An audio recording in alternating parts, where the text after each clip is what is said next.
Okay, good evening, good morning, good evening, good afternoon, good night. Welcome, everyone. You are here at our session for the Black Consciousness Festival with our film review.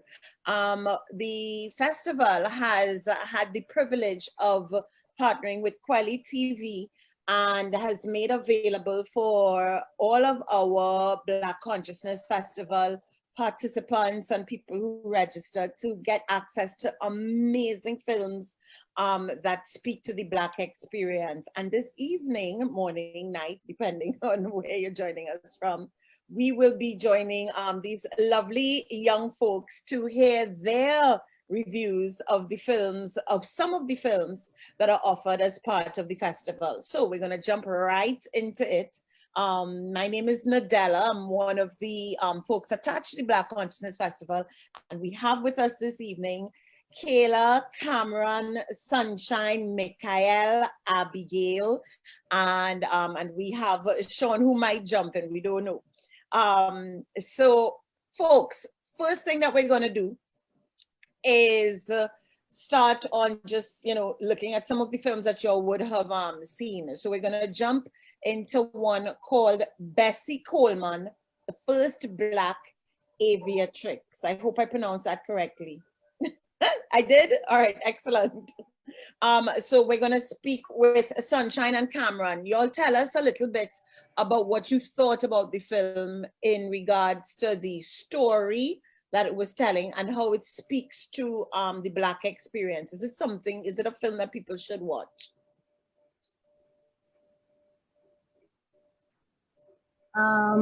Well, I think I'll go.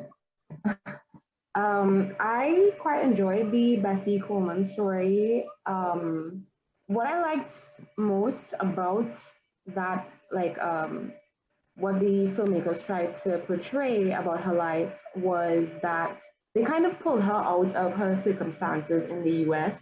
They didn't focus too much on the grimness of what it might have meant to be Black, especially in the 1920s, a Black woman in the 1920s. Yes, of course, they brought up her struggles with regards to gender and racial violence and tensions, of course, but I like that they spoke about what she did while she was in Europe, what she did while she was in France, who she was outside of the labels that might have been put on her. And I think that it is a very good story, a very important story, especially for young Black women to see that we do have a heritage that goes beyond struggle aesthetics and that kind of thing. Like, we can actually have joyful stories, we can have accomplished stories. And I really do enjoy the way the filmmakers sort of brought that out in it. My only critique would be that they did focus a lot on one of the biographers was a white man. I did think that I was a little bit, it was kind of like a shock to me. It was kind of jarring. It's like, oh, okay, he's telling her story. Okay, fine. But other than that, I thought it was really wonderful. I'll pass it over to Cameron now. That was such a beautiful description. That was great. I want to preface most of my, if not all of my comments by saying, I think every movie that we had access to, and I think all the movies that are on kweliTV right now for us to watch, I think everyone should watch them. I think that regardless of our opinions and critiques here tonight, I think you should watch any movie you want to watch on there, every movie you want to watch on there. I think you should watch it. I think it's important for us to view Black stories.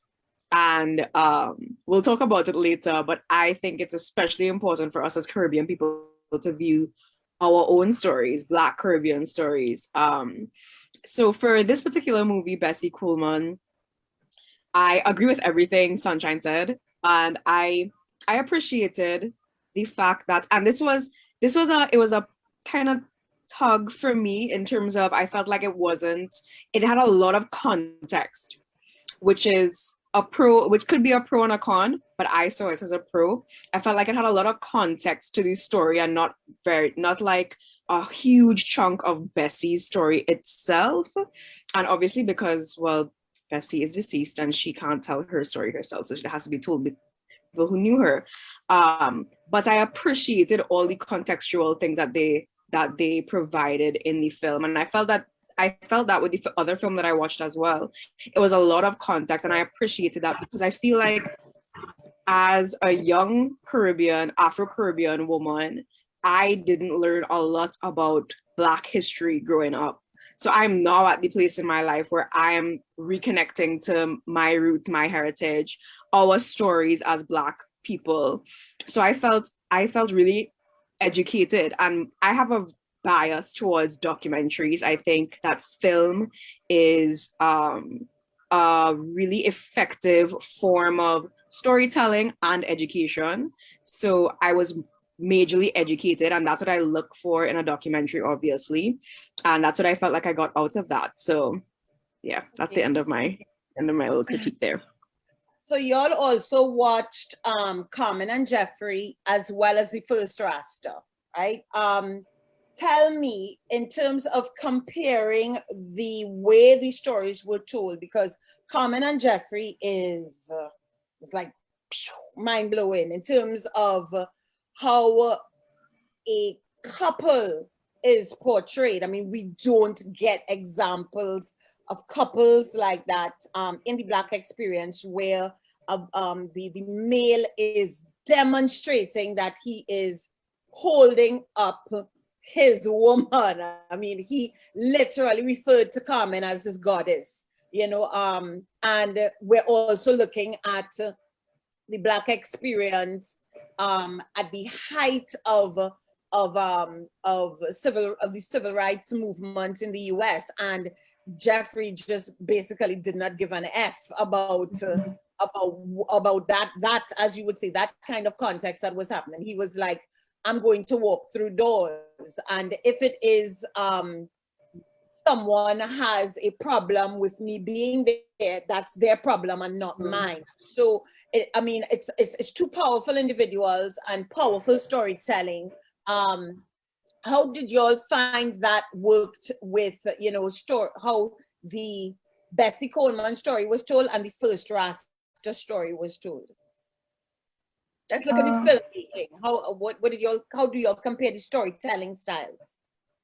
In terms of, if I were to compare, like if I were to, you know, stack them up against each other, I would say that the Bessie Coleman story might have been weaker in terms of, like Haman said, there was a lot of context, but it didn't really delve deep into the Bessie Coleman story. Whereas with regards to Coleman and Jeffrey, that was,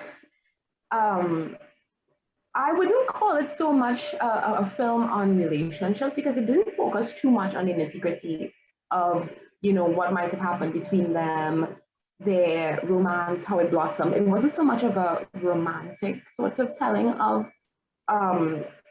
their relationship, but what it was more of, you have these two titanic forces of people, right? And they're coming together, and you're getting both of their stories from different angles. You're getting what Carmen did, who she was before her husband, who she was after. We got her husband, who he was before him, before her, who he was after, and we kind of get a feel of both of them, Carmen and Jeffrey, as individuals, and then we kind of understand why they might have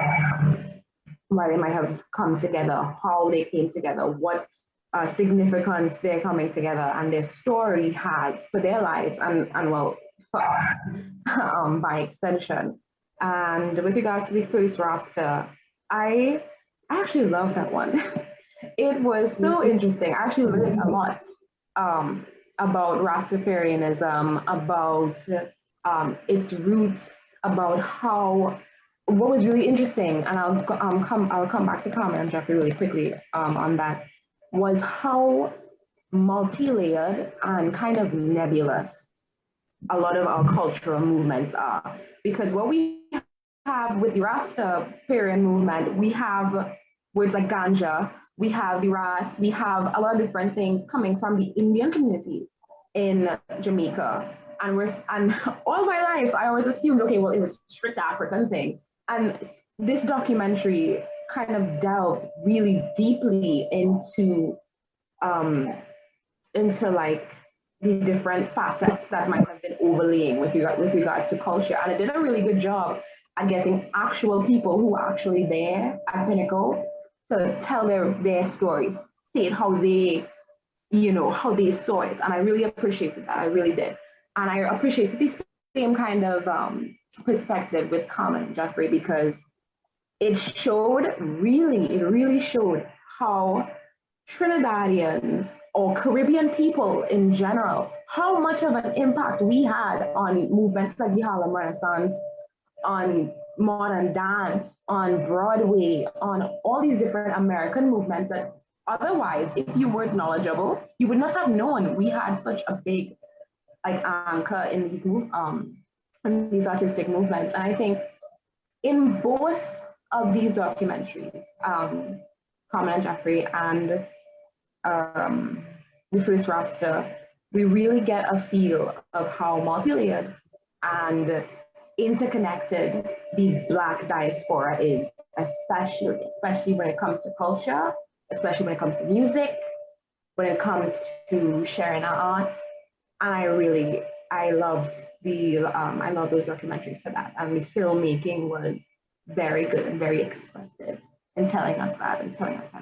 So I'll pass it over. Thank you, Sunshine. Cameron, what did you feel in regard to the reach of the films and how it could possibly resonate or connect with Black people across the globe?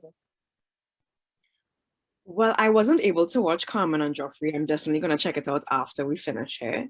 But as it pertains to the first RASTA, I'm 1000% with Sunshine. I completely, majorly, extremely enjoyed that documentary. And I have a huge, again, as you would have heard me say before, I have a huge soft spot and a huge bias towards Black Caribbean stories. So I learned so much with that film. And one, with the filmmaking, I loved how they used music in that documentary in comparison to watching Bessie Coleman, because I feel like that was something they didn't get all the way right in Bessie, with the way that they used music and the narration in Bessie. I was like, I'm not sure how I feel about this exactly. I felt like the music didn't to match the narration and the story that was happening at the moment. And I feel like in First Rasta, they used music in such a palpable way that felt very organic. And I appreciated that majorly. I felt like it really added to the story. It added to the spirit of the documentary. And in terms of the reach, I feel like, again, it's my thing is we need to tell our stories. So I'm for, like Issa said, I'm rooting for all the Black people. I'm rooting for all the Black Caribbean people. Black Caribbean stories are important because I know that, again, I feel like at this point in time, we're not even beginning, but it's now kind of rising, us reconnecting with our roots. Us rediscovering ourselves as Black people, us reconnecting with these stories that we have. And I'm telling you, as a young person, I know growing up, if you're not a part of a certain community, you're not going to hear these stories. You're not going to know about these aspects of your culture. You have, there are certain people in society, in Trinidad and Tobago specifically, that don't know a lot of these things. And because of these documentaries now, we get to educate ourselves, we get to empower ourselves with this information, and we get to view ourselves on even different parts of our culture that we weren't privy to. And I think that is an amazing thing. I think it's a blessing. And I think it's important. I think it's vital for the growth and the rehabilitation and the breadth of Black people in the Caribbean. So I think the reach is going to be what you guys are doing here. It's important, and I appreciate it, I must admit. So yeah, that's my little 2 cents there. Thank you very much, Cameron. Kayla and Abigail, going to jump to you all in terms of Kaita, the heritage of the griot. And Kayla, you can also talk a little bit too about Njinga. I don't know if I pronounced that correctly. Queen of Angola.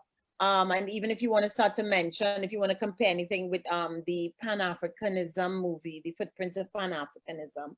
So tell us a little bit about the ones that you watch, and Abigail, you can jump in as well. Okay, so I watched Kita, and I tend to talk a lot, so I'll keep this as short as possible. I'm a big believer in musical scores. I really, really appreciate it. And from the get-go, I knew I was going to be told a story. And that was done musically. It was excellently done. I would definitely watch it again. Takeaways from this would be how important names are and how important your roots are in finding out your name. I'd definitely say if you don't know the definition of your name, why it was given to you, go and find out about it, the connection to it and the connection to your family and everything else that surrounds the choosing of your name is very, very important. Character-wise, they were very true to form.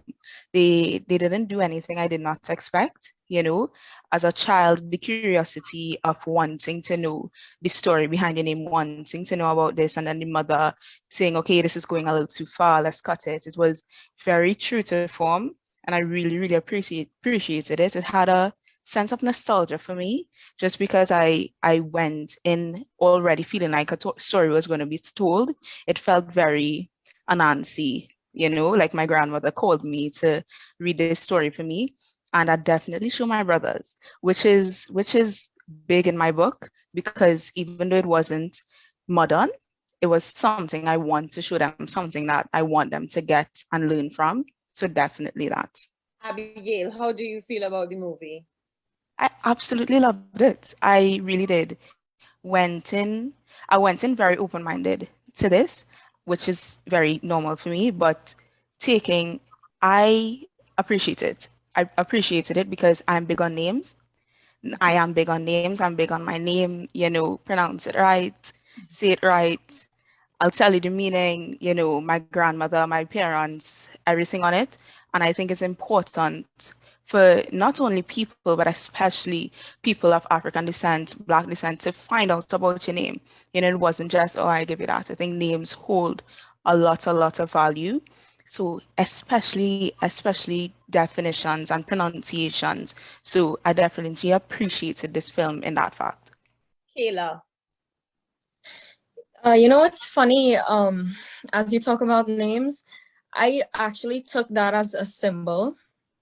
Like, I thought it was a symbol that we as a people, I thought the main character, Mabo, I thought we were him. Like, we were in his eyes, viewing life through his eyes, and he's learning about his origins. And I felt like his name was more about his origins and him learning about his origins, and the very fact that, like, I felt like the story was incomplete, like there was more to it. It made me think that we as a people still have more to learn. We have more to uncover about our origins. And that's where I went with the angle of the name, finding out your origin of your name.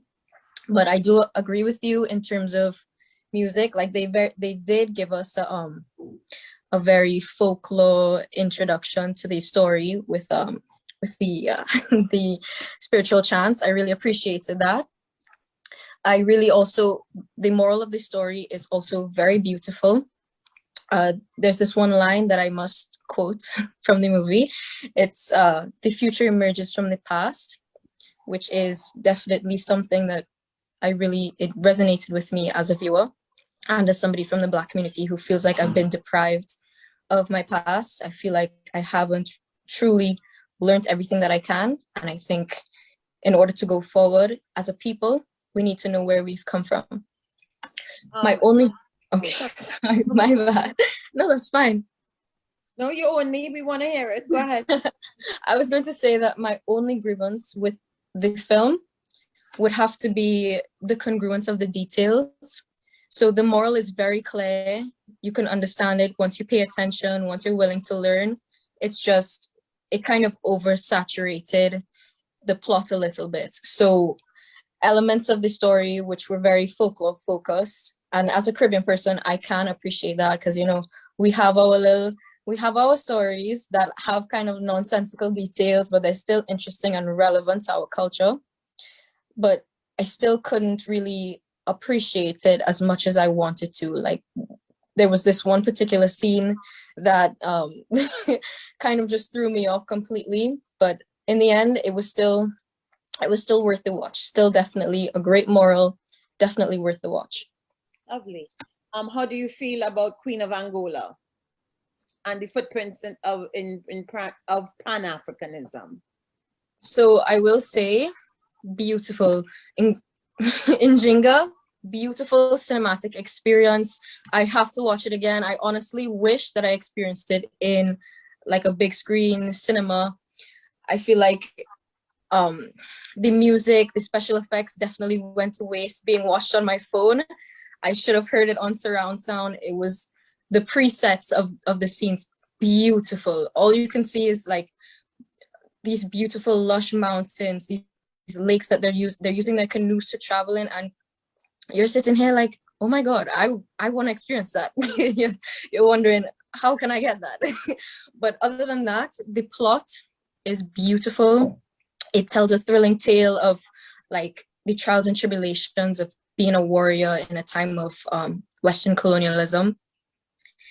Definitely worth watching how Njinga leads her people through victories, through battles, and it really is a beautiful thing seeing. It was very heartwarming as well, seeing a woman, seeing a Black woman leading her people to victory, especially in a time where women were not seen as very mighty.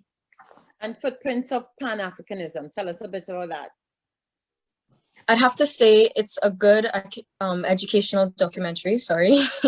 I really appreciated the personal accounts from people who were active in the Pan-Africanism movement.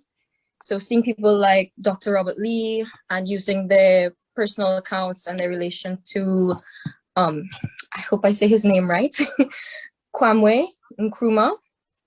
It was beautiful seeing that. It actually made me feel like I had a deeper connection to the origins of Pan-Africanism.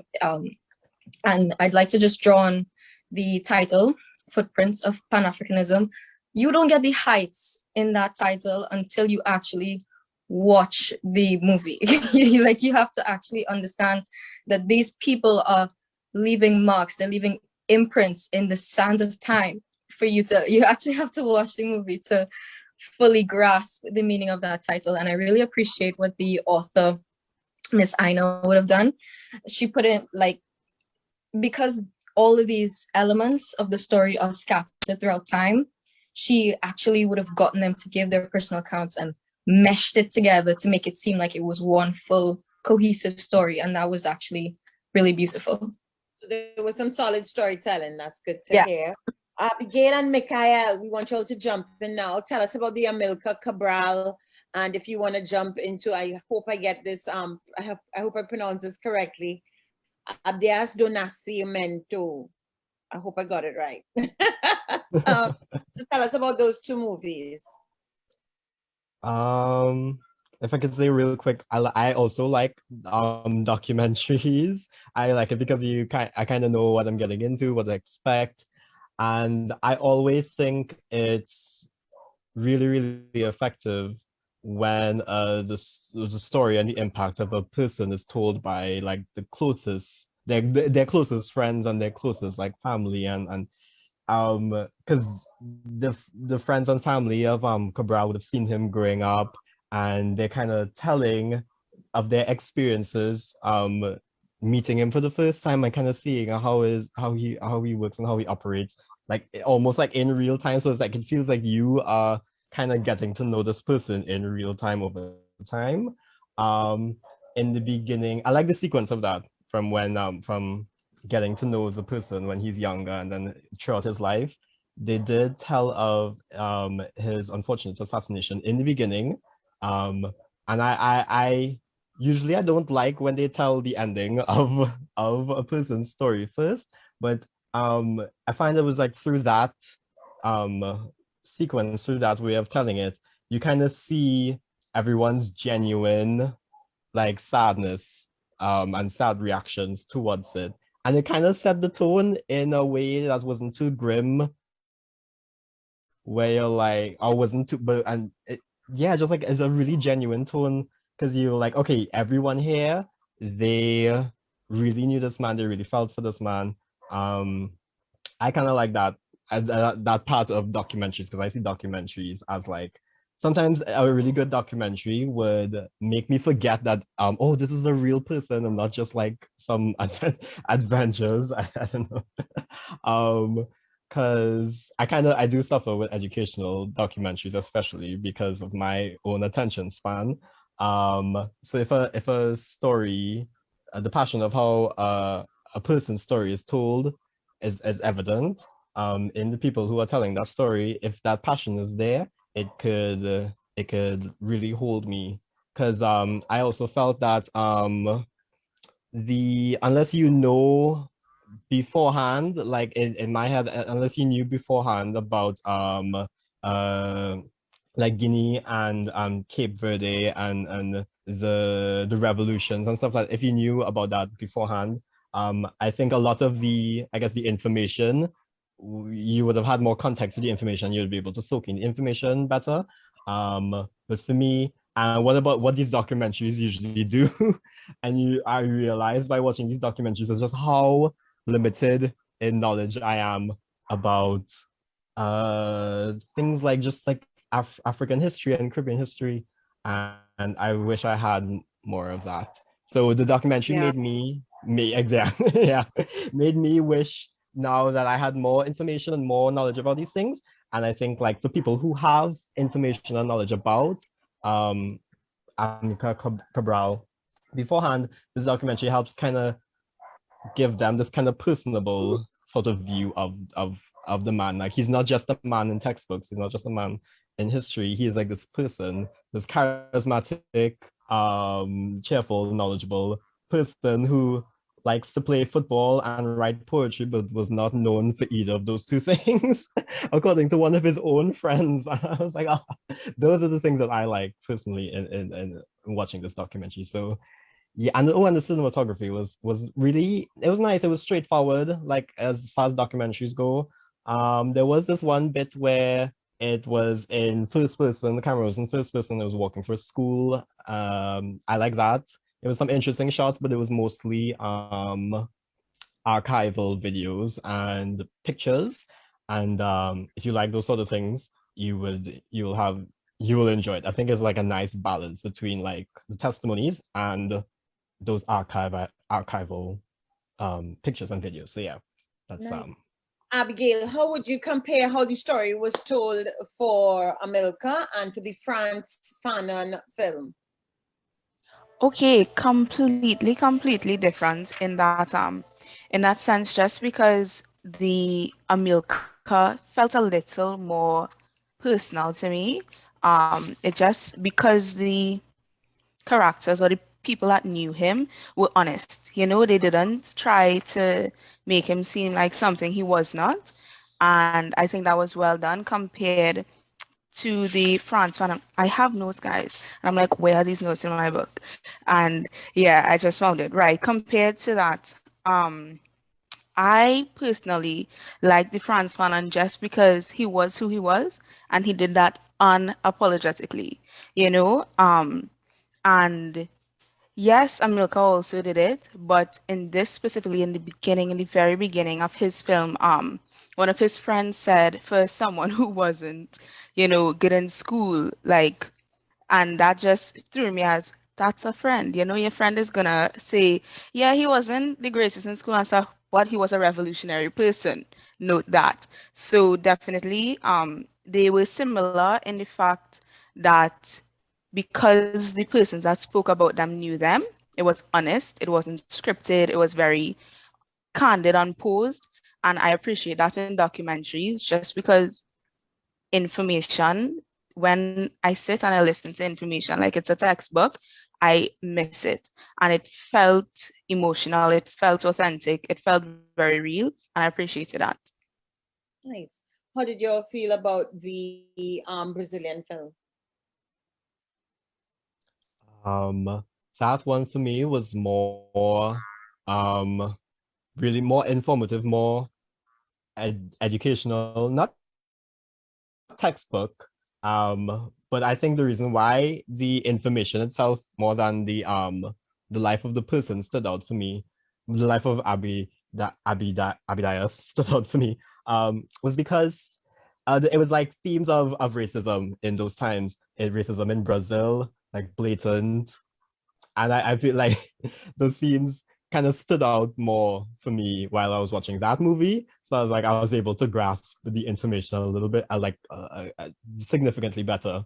Um, it's nice to hear the stories from the man himself, of course. But I don't know why I always personally prefer it when it is like the friends telling the story. I like to see those two perspectives then. Um, the the Albi Dias film, the Brazilian film, it had some interesting shots in it as well. They did this cool editing thing where like he's making his testimony, anyone is making their testimony, and the audio is like in line and is like really synced and perfectly timed or whatever, even if it's different cuts. But you see the different cuts of every video like cropped and then it shows up. So like it there's the video like hair cropped in one side of the screen, and the audio flows into like another cut, but it flows really nicely. But then there's another cut, you're seeing another cut. I hope I'm explaining it right, but that I think that was cool. Go and see it. It sounds like one of those you had to be there kind of things. You had to be there. I think definitely the audience should watch. Definitely go watch it. I think that was cool. Having Mikhail chop up the description of it. Yeah. But we are definitely getting that it is visually interesting, and we should go and take that in. So for everyone, I mean, thank you all very much for the insights that you all gave on the films. But what we're going to do very quickly is a poll, and we can do it by show of hands and a yay. In terms of, now, just to let our viewers know, all of our critiques here are between the ages of 18 and 24. And so I want to ask you all, yeas or nays, do you all think that these movies can appeal to an audience younger than 18? Should teenagers watch some of these films? And would they be able to appreciate it? Yay or nay? Yeah. For sure.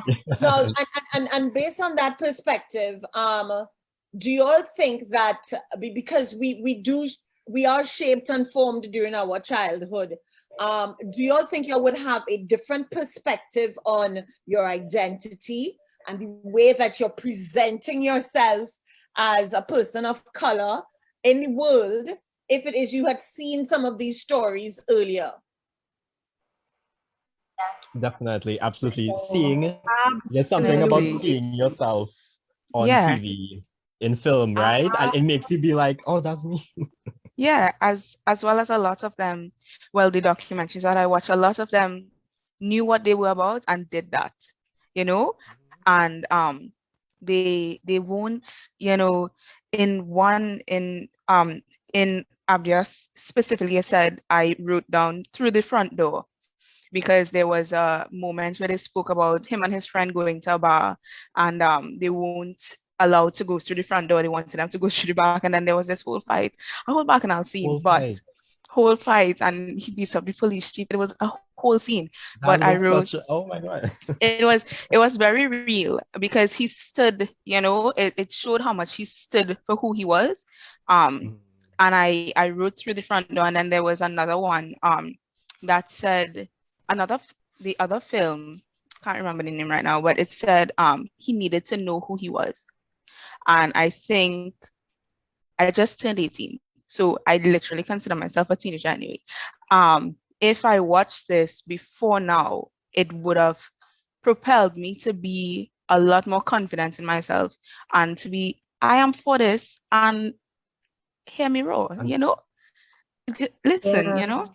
Yeah. So another question. mightn't be too popular for this question. So our young people and our older people are absolutely being dumbed down by TikTok and Snapchat. I mean, we're spending our days putting farm animal faces and taking pictures and share. Yeah, I know all of y'all guilty. I don't do that. But in terms of how we engage with media, because in the same TikToks and YouTubing and Snapchatting and whatnot, it really is about content creation.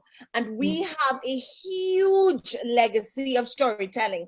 I mean, even the comment that came earlier that, you know, it was a white man telling a Black woman's story. I mean, to be fair, there is no barrier to who gets to tell whose story. It basically is, if you have a passion and an interest, you can tell it, because there are versions of stories that we tell that aren't just about people from our own heritage. So there isn't really a thing in regards to that. It would be great if we can tell our own stories, but I think it's good to have different perspectives.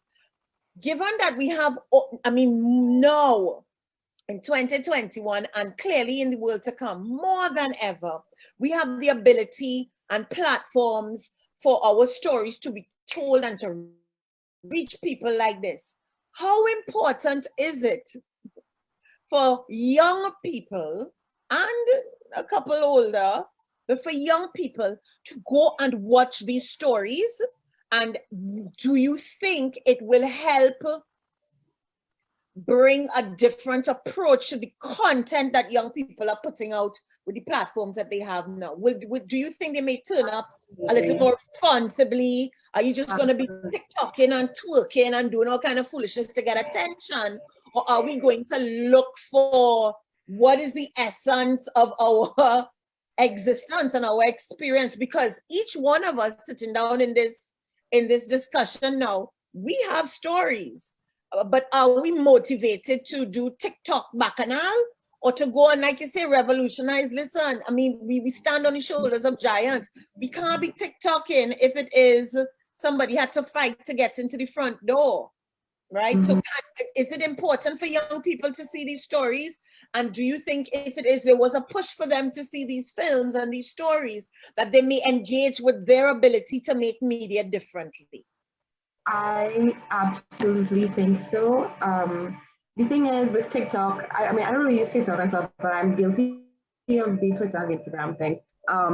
The thing is, these are websites and apps created by people in the United States or in these other countries that are focused and geared algorithmically to kind of homogenize culture, essentially. We're all trying to do the same things. We're trying to get the same messages out. We're trying to hop on the same trends. It doesn't really breed a kind of mindset or kind of environment culturally for people to tell their stories necessarily, but more of whatever the story, the common narrative is that's popular right now. I completely agree with you on that. And films, personally, I'll tell from my own story. When I watched Coleman and Jeffrey, I was actually really taken back.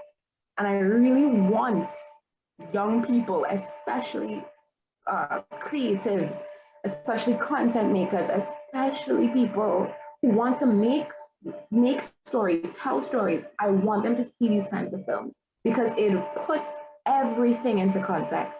I had no idea we had such an impact on things like the Harlem Renaissance, on modern dance, on theater. I had no idea we had Bosco Holder's brother won a Tony Award.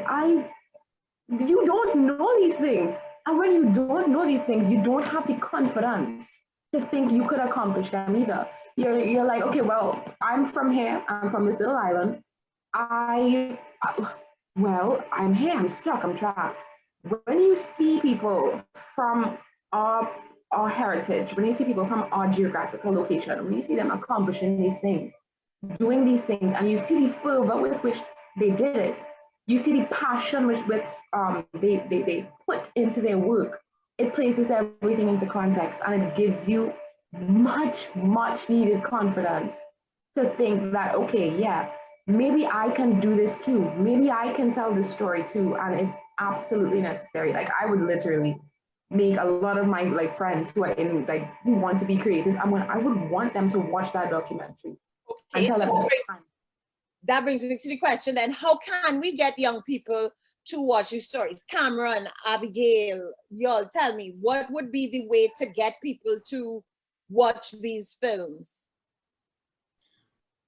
So I think, interestingly enough, I feel like things like this, so honestly, outside of being asked to do this, I don't know if I would have been very exposed to this festival in and of itself even.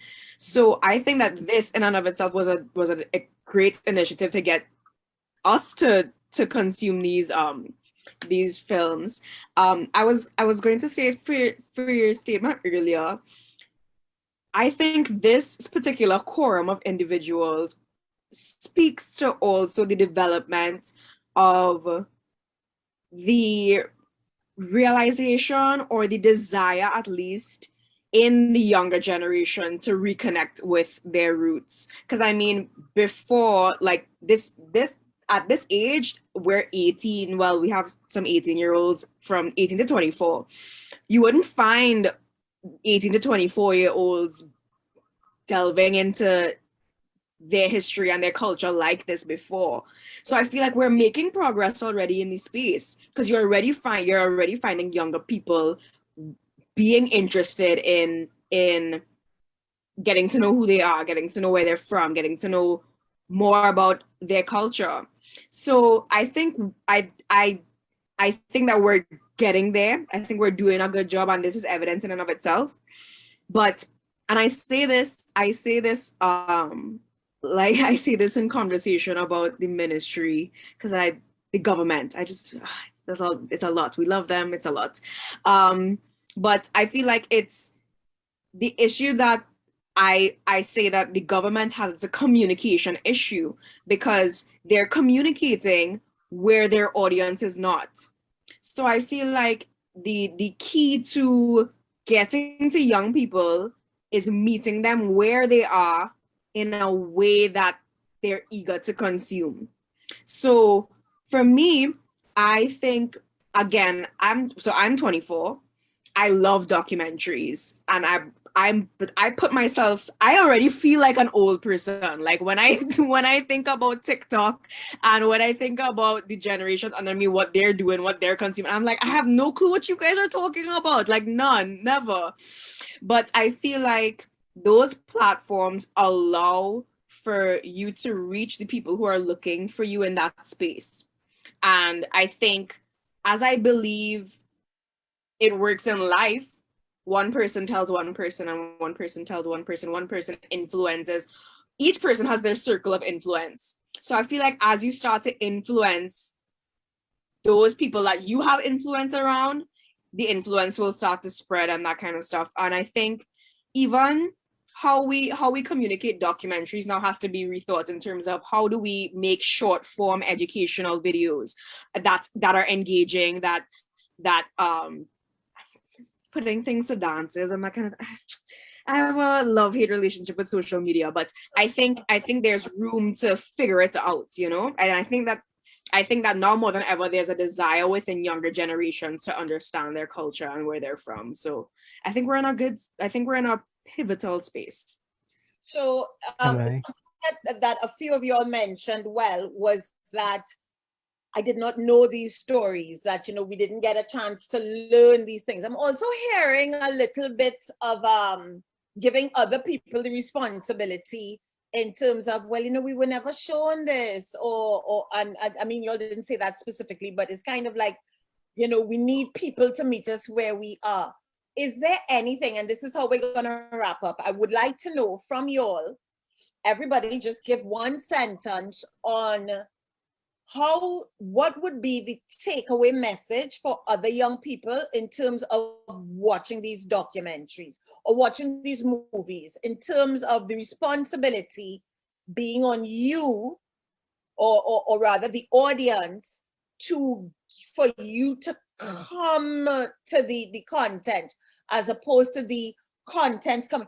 What do young people need to recognize within themselves to say, I do need to go and find out more? So what would be your takeaway message for an 18 to mid-20s audience to watch these films? What would be the thing that would sell it? Go and watch these films because. So what is that for you? And we'll go in a random order.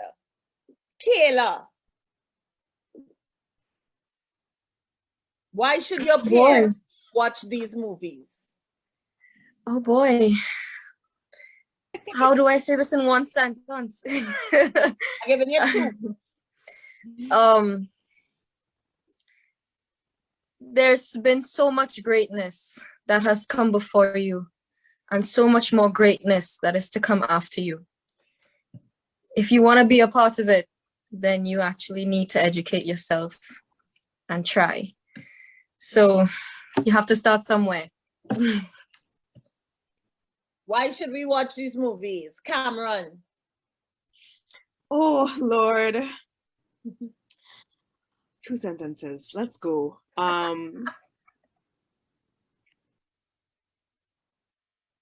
There's just so much that you don't know. And there is an extreme empowerment in knowing.